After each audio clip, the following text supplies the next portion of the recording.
త్రిభాషా వివాదంలో AP deputy CM Pawan Kalyan ఎంట్రీపై DMK విరుచుకుపడిపోయింది.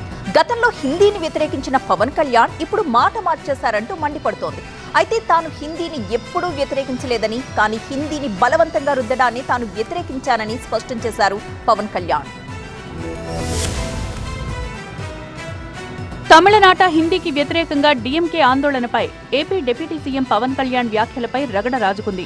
Hindi ఇష్టం లేకపోతే తమిళ సినిమాలను హిందీలో డబ్ చేయడం మానుకోవాలి అన్నారు పవన్. ఉత్తరాది వాళ్ల డబ్బులు కావాలి గానీ హిందీ అవసరం లేదంటే కుదరదన్నారు. మీరు బయట వారు, మేము లోపల వారం. మీరు ఉత్తరాది వాళ్ళు తెల్లగా ఉంటారు, మేము దక్షిణాది వాళ్ళు నల్లగా ఉంటామంటే ఏం చెప్తాం? దీనికి అర్థం లేని మాటలేంటి ఇవన్నీ?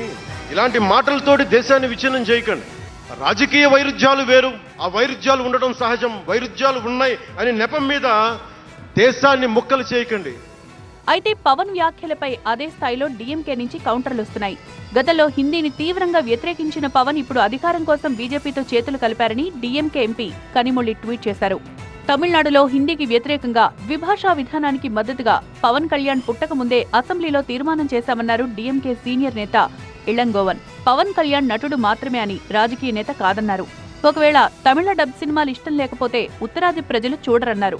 డీఎంకే చట్టాన్ని గౌరవిస్తుందని, చట్టాన్ని గౌరవించని బీజేపీకి మద్దతిచ్చే పవన్ కళ్యాణ్లా తమ నేతలు లేరన్నారు.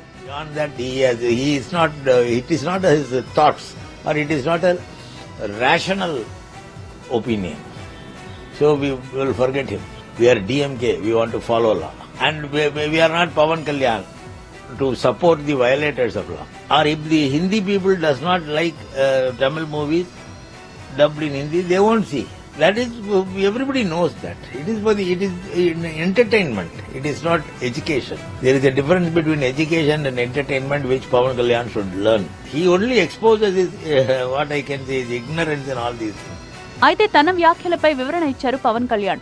హిందీని తాను ఎప్పుడూ వ్యతిరేకించలేదన్నారు. హిందీని బలవంతంగా రుద్దాలన్న ప్రయత్నాలను మాత్రమే వ్యతిరేకించినట్టు చెప్పారు.